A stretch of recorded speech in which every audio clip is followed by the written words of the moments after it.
agreed to a 4-year, $150 million contract extension with the franchise, according to our senior insider, Shams Charania. Now, the deal includes a player option for the 2029-30 season and a trade kicker for the Ironman forward who turns 39 this month, because it is officially August. As we say hello to our friend Shams Charania, who joins us with more. Shams, this contract for the 29-year-old, it may have the biggest question. It may have been the biggest question hanging over the Knicks this offseason. So how exactly did they answer it here? Malika, so Mikal Bridges is taking about $6 million less than his maximum contract. So a slight discount, and it's much less than he was set to make potentially as a free agent in 2026. So before he could get to free agency, the sides lock in this deal that now secures his future there. So $150 million deal. And the biggest thing here is now Mikal Bridges, Jalen Brunson, and OG Anunoby, the last couple off seasons, have taken discounts less than the max deal that allows the Knicks to stay under the second apron, continue to build a roster, and have flexibility in doing so.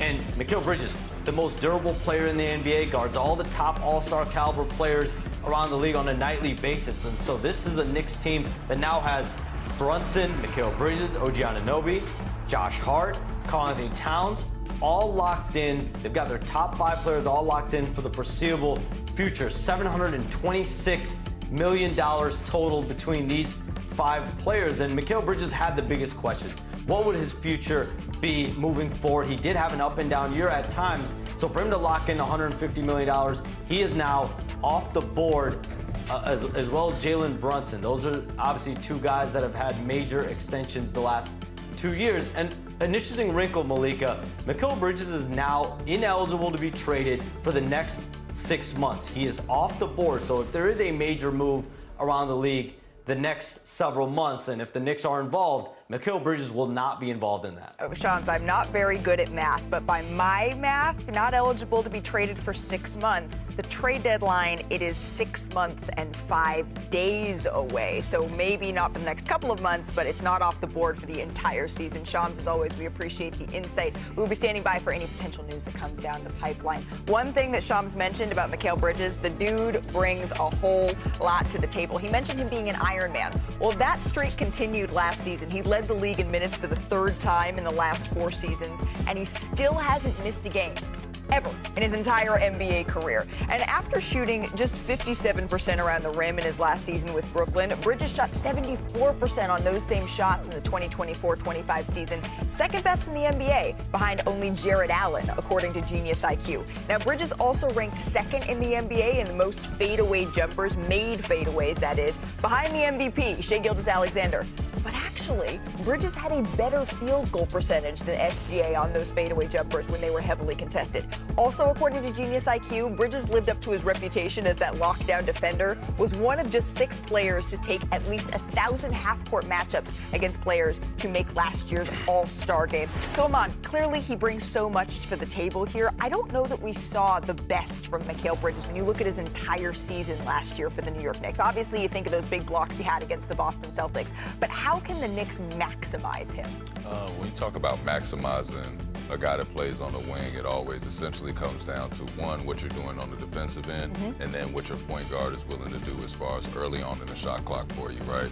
So making somebody like Mikal Bridges dangerous is getting him out in transition for pitch ahead so that he can be creative, he can get out there on the floor, enjoy himself. That's what gets you smiling, that's what gets you confident, and that's what starts making shots fall down for you. When you talk about a streaky shooter, making him a streaky shooter is when you give him less touches and expect more efficiency out of him. When you make sure everything's easy, you get out and pitch it ahead, you make sure he's playing in transition, you keep Mikal Bridges happy, and I think that's up to Jalen Brunson. Did they find something, though, when Jalen Brunson was out of the lineup? In those 15 games that he missed, Bridges averaged over 20 points a game. So now with Bridges back and Bridges back, and Jalen Brunson back in the lineup, they're going to have to find that magic while they're both out there. Well, Mike Brown's in this lineup, too. Yeah. And I think Mikal, if he's being honest, probably wasn't happy with how he's been used offensively since he's been with the Knicks. I'm not speaking for him, just my guess. This is the lowest points per game and shots taken since he was in Phoenix. But now Mike Brown is known for his fast play when he was with Sacramento. 22-23 season. They led the league in offensive rating and scoring.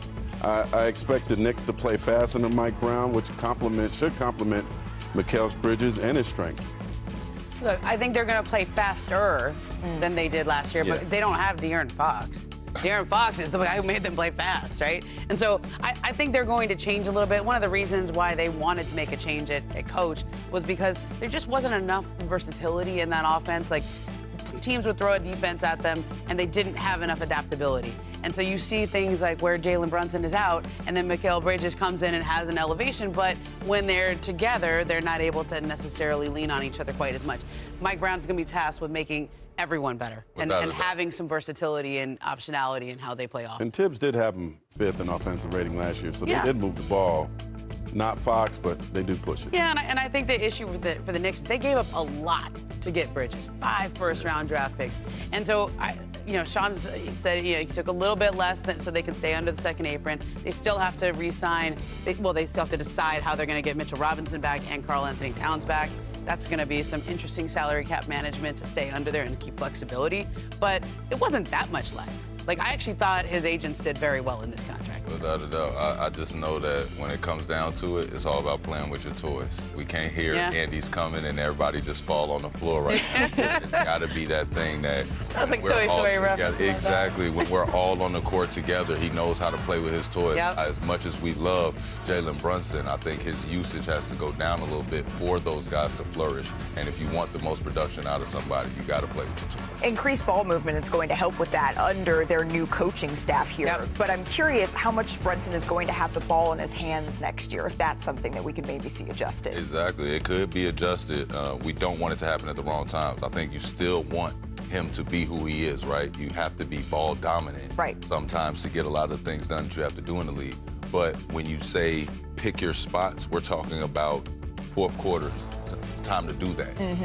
Throughout the game, you can make sure you share the sugar a little bit more, and I think it has to be a conscious thing for Jalen Brunson. It can't be one of those things where the game's coming to him. Sometimes it goes against your personal what you have going on, but you know these things, I'm sacrificing just a little bit for you guys. I might not sacrifice millions. Which he did. He made sure to sacrifice a couple just to make sure everyone could sign. Without a doubt, but it's one of those things where it's easier to make sure to say, hey, man, I'm going to let you have this, I'm going to let y'all have that. We can all still get our numbers. We can all still have a rhythm toward the end of the game. At the end of the game, you guys know I'm going to have the ball in my hands a little bit more, but I'm going to make sure we get across the finish line. And the thing that cures everything is winning, right? And the Knicks, they believe in Bridges enough to invest $150 million. The odds makers, they believe in New York as well, because outside of the Thunder, the Knicks have the best 2026 title odds as the calendar turns to August. Do you, Mark, see New York as the biggest threat to OKC?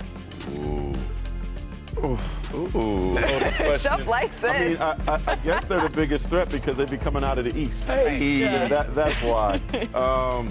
I do think their team is better. I love Tibbs, but Mike Brown's a really good coach too. They got some shooting coming in. Yabusele and JC coming in. That's what they're missing.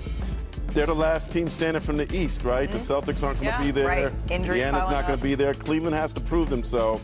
Yeah, I like the Knicks. Yeah, I love the Knicks. Guys, you were wiggling. You like the Knicks. I realize when you start seeing the chips lay out and you start seeing, you're like, wow, this is another great route for them. I think that's what happened while we watched them go through the playoffs, right? You see them beat Boston, and you're like, wow. Yeah, why not? Why not the Knicks? And that's the thing with Bridges. He did his job in that Boston series. They got him for the express purpose of guarding the Jays, guarding Jason Tatum, guarding Jalen Brown. He did that in that series. He did his job. And so he might have had an up and down season, but he was there for them when it mattered. And they're returning their core. That's really important to be able to have all of those guys together, like Big Body Brunson, as our friend Carter Perkins says. Hey, it may be August, but there's still plenty of news we are following right around the association. Still to come on our show. How close are the Lakers to locking in Luka Doncic? Everyone's had tomorrow circled. And of course, how does that impact LeBron? But it's not just the Lakers that are facing some big-time questions. A signing that could impact Wendy, some news on Jokic, and how Ja could return to all NBA form. Did y'all see him doing the little gritty? Oh, my gosh. It is the final. We should bring back the flat top here. But you made it in the NBA Today family when you have your own segment. It's not me, but I'm on the spot. So we're going to put Iman on the spot. We're going to throw out a couple of topics, and I'm curious your takes on this. We're going to start with De'Aaron Fox, eligible for a 4-year, $229 million extension from the Spurs. That's going down this Sunday. Iman, is Fox the best long-term fit next to Victor? I love this for them. I think that he brings everything that he needs to bring to the basketball floor, and if you give him enough weapons, that is one of the guys that I feel like knows how to play with his toys. I think De'Aaron Fox is the fastest thing with a basketball since I've seen John Wall put 2 holes in his back. He's a bowling ball. Fox, Castle, Harper, good problems. Yep. I feel great for their GM. Like, what do you do? And it makes it so Harper doesn't have to rush. There's no pressure on him. He could take his time, but in 2 years, like, what do the Spurs do? Do they feel like they have to move one of them? If they do, like Wemby, who you want to keep? It's the business of it. Very.